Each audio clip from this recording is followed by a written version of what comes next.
BJP पर इल्ज़ाम लगता है कि ये हिंदू मुस्लिम करते हैं। सही है ये हिंदू, ये गलत तब होता जब ये हिंदू हिंदू करता या मुस्लिम मुस्लिम करता। हिंदू मुस्लिम तो करने में क्या दिक्कत है? यहाँ रहते हैं दोनों धर्म के, हिंदू मुस्लिम एक धर्म के बारे में सिर्फ हिंदू हिंदू करते तब बीजेपी की गलती थी।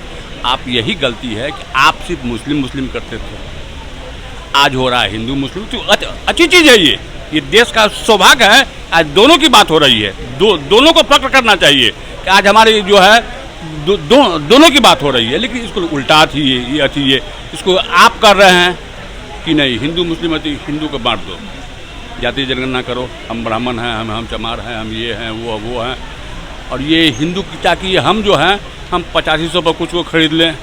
एक वर्ग तो मेरा है ही सॉलिड है वो कि हमारी सरकार बनेगी तो हम ये आर्थिक सर्वेक्षण करेंगे और ये जो गरीब अल्पसंख्यक गरीब हैं उनमें हम बांटेंगे। हम बाहर से आए हुए हैं बहुत अति रोहिंग्या हैं, बहुत गरीब हैं, उनसे बांटेंगे हम। रेल के पट्टी पर आ रहा है वो।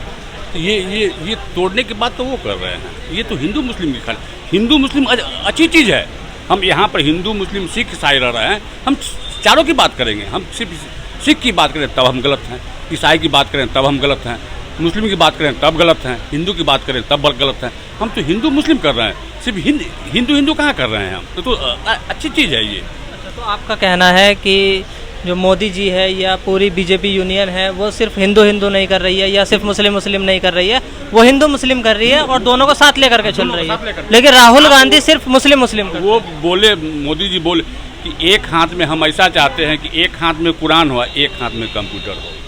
किसकी बात थी ये किसकी बात थी ये तो उसकी हर आज जो भी मिल रहा है सुविधा आज सबको मिल रहा है कि हिंदू को भी मिल रहा है, जो प्रधानमंत्री आवास से मिल रहा है। ऐसा थोड़ी कि उसमें एक वर्ग को हटा दिया गया है और उसमें ये भी नहीं हो रहा है कि उसमें छांट दिया जाए उसको। दोनों जो उसमें आ रहा है चाहे हिंदू हो या मुस्लिम हो दोनों को मिल रहा है वो। ये तो अच्छी चीज़ है ये तो खुश होना चाहिए कि ये एक ऐसी सरकार है जो कि हिंदू मुस्लिम सिर्फ कर रहा है, हिंदू नहीं कर रहा है। ये तो अच्छी बात है ये। सही कह रहे हैं। देखिए गलती हमारी है ना भैया, यहाँ अलग होने अपने बाप को लोग वृद्धाश्रम में छोड़ के आ रहे हैं, भाई से बात नहीं करते। अलग होने के बाद यहाँ देश बांटने के बाद तुमने बराबर से ज़्यादा हिस्सा दे दिया और भी अल्पसंख्यक बना दिया, स्पेशल राइट्स दे दिए और आपने एक्सेप्ट कर लिया। चलो मैं तो मेरी बात दूसरी बात, इन लोगों ने तो वोट किया ना पिछले 40 सालों तक कांग्रेस को। तो जब उनको ये पता है कि हिंदुओं को चूतिया बनाया जा सकता है, इनका काटा जा सकता है तो काट रहे हैं। प्रॉब्लम क्या है इसमें भैया? सीधी बात है। आपको नहीं समझ में आता, ये आपकी गलती है।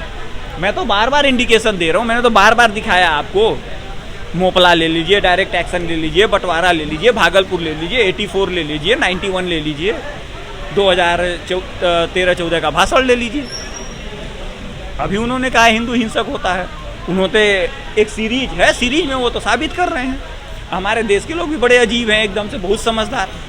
जो सबके लिए बराबर कानून की बात करता है वो कम्युनल हो जाता है। जो कहता है भैया तुम अलग तुम अलग तुम अलग तुम अलग, चारों अलग अलग, वो सेकुलर हो जाता है। साहबानों का केस पलटा था ना इन्होंने, तब तो किसी को ये संविधान खतरे में नहीं नजर आया। तो हमारे देश की हिस्ट्री अभी देखिए, चरणजीत चन्नी ने कहा ना अमृतपाल को बाहर निकालिए, उसको 20 लाख लोगों ने चुना है। बुलाया कि नहीं बोला? कांग्रेस ने क्या बोला? ये तो उनका निजी बयान है। भैया सैम पित्रोदा ने क्या बोला था कि भैया इनहेरिटेंस टैक्स होना चाहिए। वो अलग बात है कि पहले 85 तक स्टेट टैक्स लगाता था, 84 तक। वो तो प्रियंका गांधी को ज्वेलरी देनी थी, इसके चक्कर में कानून बदल दिया। अभी भारत के 90% लोगों को पता ही नहीं है, आज तक 99% लोगों को नहीं पता है कि भारत में स्टेट टैक्स लगता था। अगर आपकी वैल्यू 20 लाख रुपए से ज़्यादा है तो आपको टैक्स देना पड़ता था। उसमें सरकार को तो कुछ मिलता नहीं था, अधिकारी कमा रहे थे। उसको इन्होंने बंद कर दिया क्योंकि इंदिरा गांधी की ज्वेलरी और प्रॉपर्टी की टोटल वैल्यू 20 लाख 5,000 थी। तब भाई इंदिरा गांधी की फैमिली टैक्स तो देगी नहीं, तो कानून ही बदल दिया उन्होंने। इस तरीके की घटनाएं होती रही हैं कंटिन्यू, और नारा तो उनका फेमस ही रहा है सचित बरिया जी का कि इंदिरा इज इंडिया और इंडिया इज इंदिरा। अच्छा, अभी आपने थोड़ी देर पहले ये बोला था कि राहुल गांधी को जब तक कांग्रेस लाती रहेगी तब तक उन्हें पैसे और वर्सेस मोदी करना पड़ेगा। कोई बढ़िया कैंडिडेट आपको क्या लगता है कांग्रेस के अंदर कौन हो सकता है जो राहुल गांधी को रिप्लेस कर सकता है? नहीं देखो, पहली बात तो इन्होंने उस स्टेचर के लोग इन्होंने पनपने नहीं दिए, अपने बनने नहीं दिए। कोई अगर बोलता है तो वो उस पर एक्शन हो जाता है, ठीक है। प्लस में अगर हैं भी, बेशक पार्टी में हो भी, ऐसा नहीं इतनी बड़ी पार्टी है, कैंडिडेट बंदे होते हैं इनमें अच्छे, ठीक है, लेकिन उनको ऊपर लाया नहीं जाएगा। फॉर एग्जांपल अभी अध्यक्ष पद से इस्तीफा दे दिया राहुल गांधी ने, कोई पोजीशन पे नहीं थे।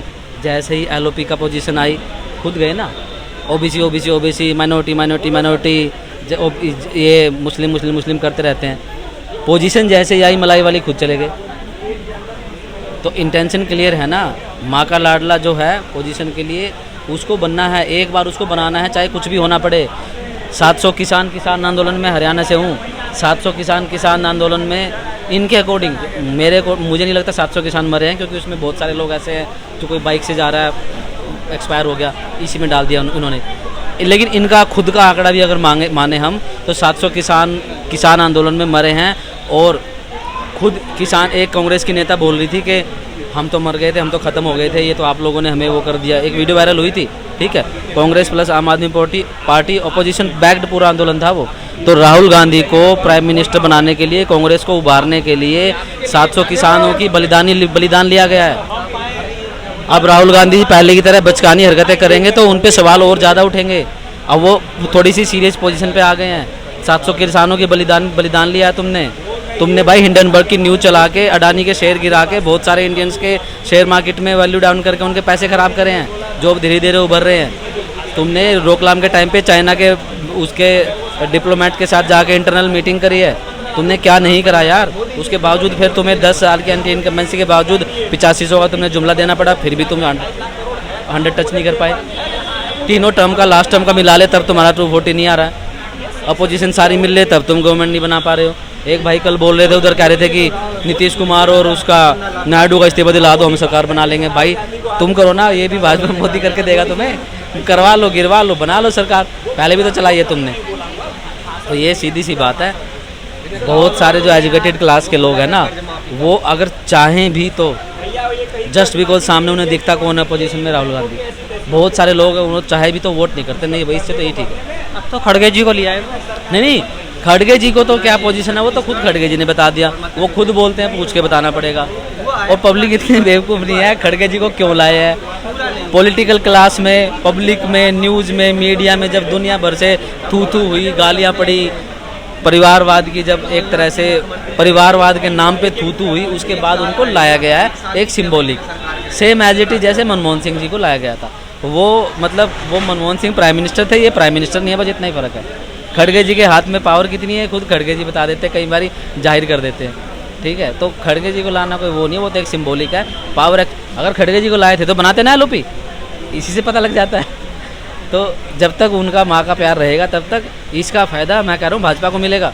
अगर स्ट्रॉन्ग कैंडिडेट सामने होता ना तो ये 240 भी नहीं आती भाजपा की, शायद 200 हो जाती, ऐसे मामला हो जाता। लेकिन ठीक है, उधर राहुल गांधी को जो प्राइम मिनिस्टर बनाने की होड़ है तो भाजपा को फ़ायदा मिल रहा है उसका।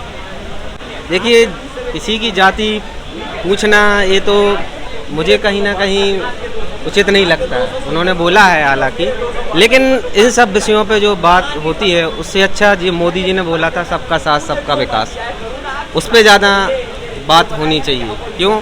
क्योंकि सबसे पहली प्रायोरिटी है कि हमारा देश का विकास होना चाहिए। अब वो कोई भी हो, चाहे मोदी जी हों, चाहे राहुल गांधी हों या और भी पार्टी हो।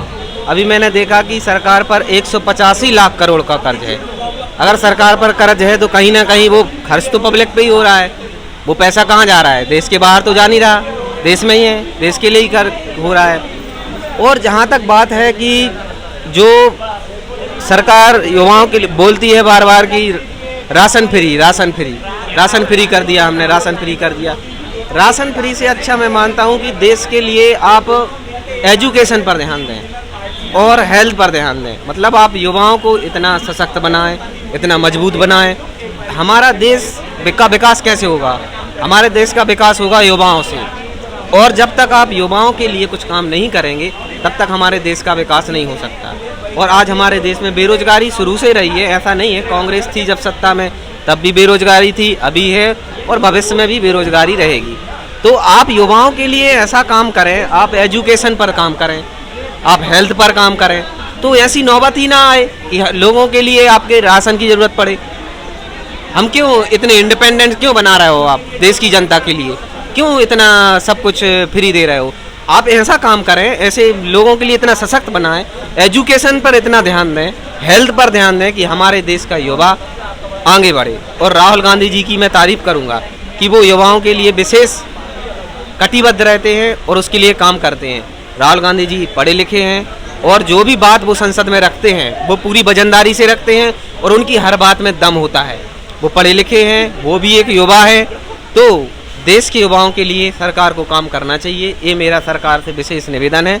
ऐसा नौबत ही ना आए कि हमारे लिए देश में राशन फ्री देना पड़े। आप इतना मजबूत बनाए ना, आप देश के युवाओं के लिए काम करें, एजुकेशन के लिए काम करें, यही सबसे पहली प्रायोरिटी होनी चाहिए। कोई भी पार्टी हो,